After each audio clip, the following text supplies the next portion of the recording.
Hola y bienvenidas y bienvenidos. En nuestro análisis anterior dejamos un cabo suelto y uno bastante gordo.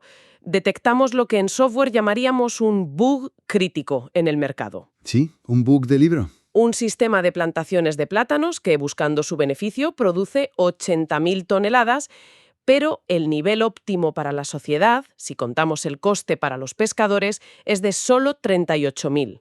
Así que la misión de hoy es clara. ¿Cómo se arregla esto? Esa es la pregunta del millón. ¿Cómo se parchea un mercado? Y la metáfora del software me viene perfecta, de verdad. Porque a grandes rasgos tenemos dos arquitecturas de solución. A ver. Una es descentralizada, casi un peer-to-peer, un P2P, donde los propios agentes, las plantaciones y los pescadores lo arreglan entre ellos. Vale. Y la otra es centralizada, un administrador del sistema, o sea, el gobierno, que interviene e impone un parche. Me gusta el planteamiento, una solución que emerge de la red frente a una actualización forzosa del sistema. Supongo que en economía esto le habréis puesto nombres y apellidos, ¿no? Pues fíjate, sí, y de premios Nobel además, la vía descentralizada, la de la negociación, está ligada para siempre al teorema de Coase. Coase. Y la vía centralizada, la del administrador, se asocia a las políticas de Pigou. Son dos filosofías, completamente distintas para atajar el mismo problema. Pues empecemos por la descentralizada, la de Coase.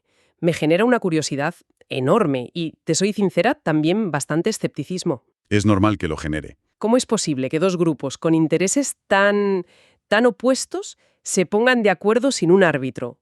Suena a utopía. Es que esa es justo la genialidad y también la gran limitación del teorema de Coase. Su idea es que la negociación privada puede llevarnos al resultado más eficiente. Siempre. No. Si se cumplen ciertas condiciones. Y la condición clave, el pilar de todo, es que los derechos de propiedad estén perfectamente definidos.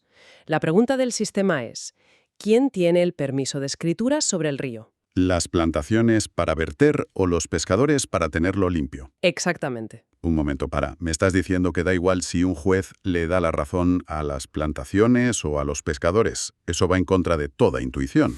Es muy contraintuitivo, ¿verdad? Totalmente. Mi instinto me dice que quien tiene el derecho legal tiene toda la ventaja. Y la tiene, pero fíjate, el resultado final en términos de eficiencia, o sea, la cantidad de plátanos que se producen, es el mismo. ¿De verdad? Sí. Lo que cambia, y esto es crucial, es quién se hace más rico. La distribución de la riqueza cambia radicalmente, pero la cantidad de contaminación en la sociedad no. A ver, necesito un ejemplo más concreto para visualizar esto. El caso del libro, uno que fue real, en el Londres del siglo XIX, es el de Sturges contra Bridgman. Vale. Imagina la escena. Por un lado, Bridgman, un confitero. Lleva años ahí con una maquinaria que hace un ruido y unas vibraciones tremendas. Ajá. Por otro, un médico, el doctor Sturges, compra la casa de al lado y construye una consulta justo pegada a la pared del confitero. De repente el trabajo del médico es imposible. No puede auscultar a nadie con ese estruendo. Un conflicto de intereses clásico. El derecho a trabajar de uno contra el derecho a la tranquilidad del otro. Exacto. Y van a juicio. Analicemos las dos opciones según Coase. Escenario 1. El tribunal le da la razón al médico. Le da el derecho al silencio. El confitero tiene que parar. Tiene que parar. Pero, ojo, si el beneficio que saca de sus dulces es muy alto, más alto que la molestia para el médico, podría ir y decirle, doctor, ¿y si le pago 50 libras al mes y me deja hacer ruido? Y si al médico la molestia le compensa por menos de 50 libras, acepta. Ahí está. Si para el médico esa molestia vale, digamos, 40, aceptará. El ruido continúa, pero ambos están mejor que antes. Vale. El confitero le compra el derecho al silencio. Lo sigo. Ahora, escenario 2. El tribunal le da la razón al confitero. Dice que él estaba antes y tiene derecho a hacer ruido. Ahora la pelota está en el tejado del médico. Efectivamente. Si para el médico el silencio es vital y lo valora en, 60 libras, y el beneficio del confitero es de solo 50, el médico puede ofrecerle: señor Bridgman, le doy 55 libras si apaga esa máquina. Y el confitero aceptará, claro. Gana más con el pago que haciendo dulces. ¿Ves el resultado? En los dos escenarios la máquina solo funciona si es socialmente eficiente. Es decir, si el beneficio que genera es mayor que el coste que impone. El resultado sobre el ruido es el mismo. Lo que cambia es quién paga a quién. Entiendo. La lógica es impecable, casi matemática. Pero volviendo a nuestro caso, el de los plátanos y los pescadores. Esto se desmorona. Se complica mucho. No es un médico y un confitero. Son miles de pescadores contra docenas de plantaciones. ¿Intentar organizar una negociación así? Suena a caos absoluto. No me creo que funcione. Has puesto el dedo en la llaga. El teorema de Coase funciona en un mundo ideal, un laboratorio sin fricciones. Pero en la realidad, esta solución P2P falla por una barrera fundamental. ¿Qué son? Los economistas tenemos un nombre para esto: costes de transacción. Pensemos en ellos como todos los obstáculos que se interponen. El tiempo, el dinero, la coordinación, son la latencia y el overhead del mundo real. ¿Y cuáles serían esos obstáculos, en nuestro caso? Pues son varios y enormes. Primero, los impedimentos para la acción colectiva. ¿Quién negocia en nombre de 5.000 pescadores? Claro, el que grita más alto. Montan un sindicato. Es una pesadilla logística. Exacto. Segundo, la falta de información. Es casi imposible saber qué porcentaje del daño viene de la plantación A y cuál de la B. Sin datos, ¿cómo calculas una compensación justa? Imposible. Tercero, los costes de ejecución. Imagina que llegan a un acuerdo. Harían falta contratos, abogados, un sistema legal que los respalde. Más costes. Y por último, algo muy simple, los fondos. ¿Tienen los pescadores dinero para pagar a las plantaciones para que reduzcan la producción? Probablemente no. Vale. La solución P2P de Coase es elegante en la pizarra, pero en la práctica, Inviable. los costes de transacción, la latencia del sistema, la tumban. En casos complejos como este, sí. Lo que me lleva a pensar que no queda otra, ¿no? Alguien tiene que venir desde fuera a poner orden. Supongo que aquí entra el administrador del sistema, el gobierno. Precisamente. Cuando la solución descentralizada falla, el manual dice que la política pública debe intervenir. Y el gobierno tiene, básicamente, una caja con 3 herramientas para parchear el mercado. A ver, ¿cuáles son esas herramientas? La primera es la más directa, la de la fuerza bruta, por así decirlo, la regulación. El gobierno simplemente prohíbe producir más de 38.000 toneladas, fija una cuota y punto. La solución de brocha gorda. Un hard limit en el código. Eso es. La ventaja es que es fácil de entender. El objetivo es claro. La gran desventaja es su rigidez. ¿Cómo repartes esa cuota entre todas las plantaciones? Uf, claro, se convierte en un problema burocrático tremendo. Y puede ahogar la innovación. Entendido. ¿Qué más hay en la caja? La segunda herramienta es mucho más sutil y, para muchos economistas, la más elegante. Es el llamado impuesto pigouviano, Pigouviano. de Arthur Pigou, el economista. Aquí el gobierno no prohíbe, sino que corrige la señal de precios del mercado, que está defectuosa. Recordemos nuestros datos.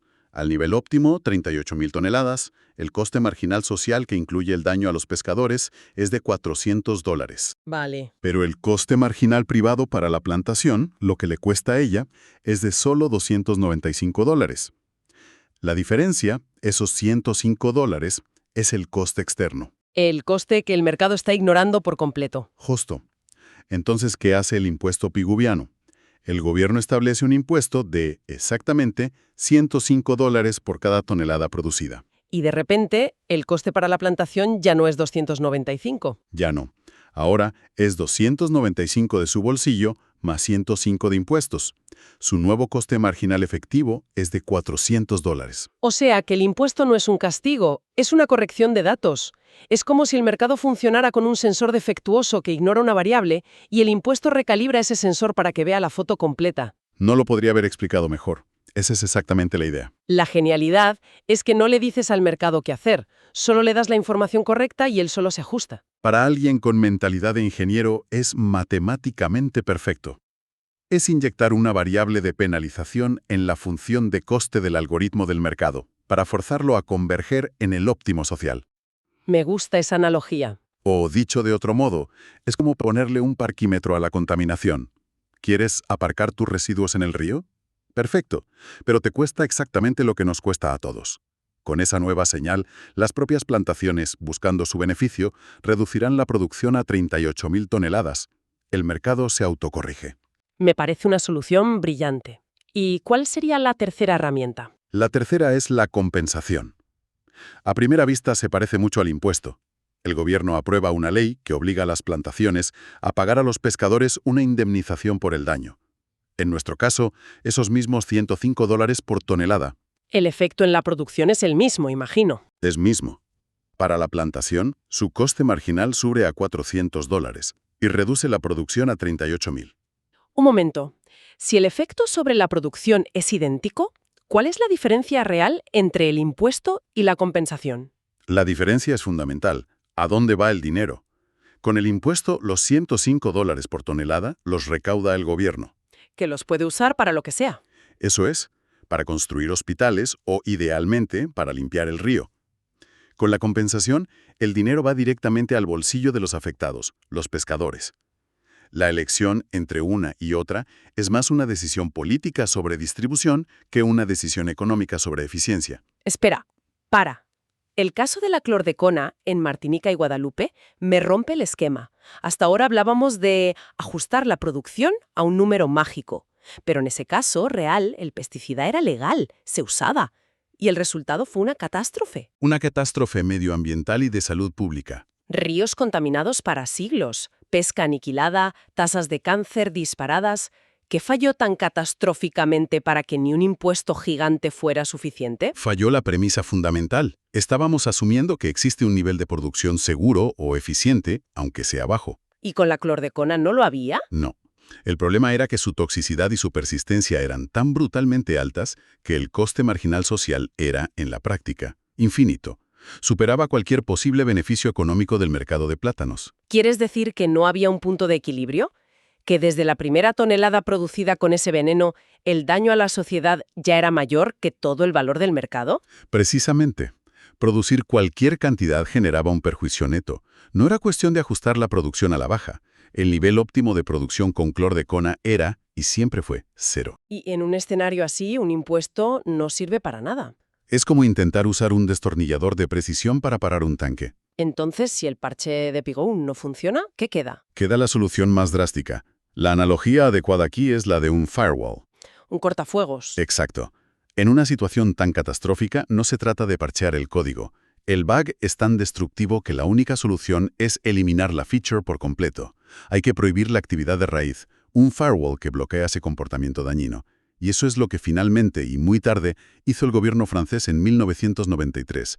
La prohibición total de la clordecona. Vale, creo que el mapa de soluciones queda mucho más claro ahora.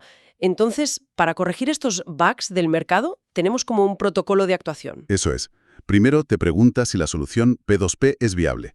Pueden las partes negociar a un coste bajo. Es la vía de Coase. Elegante, pero... Pero casi nunca funciona si hay mucha gente implicada por los costes de transacción. Justo. Y si esa vía falla por la latencia, pasamos a la intervención del administrador del sistema. Y ahí saca su caja de herramientas. Correcto. Puede optar por la regulación directa, el hard limit, que es clara pero rígida. O los instrumentos de mercado. El impuesto piguviano, que corrige la señal, o la compensación, que hace lo mismo pero envía el dinero a las víctimas. Y finalmente, tenemos el caso extremo. El del firewall. Cuando el daño es tan masivo que no hay ajuste posible, la única opción es la prohibición total. Exacto. Ahora que hemos arreglado el código del mercado con impuestos o leyes, en el próximo análisis vamos a clasificar los objetos de nuestro sistema: bienes públicos, privados y recursos comunes.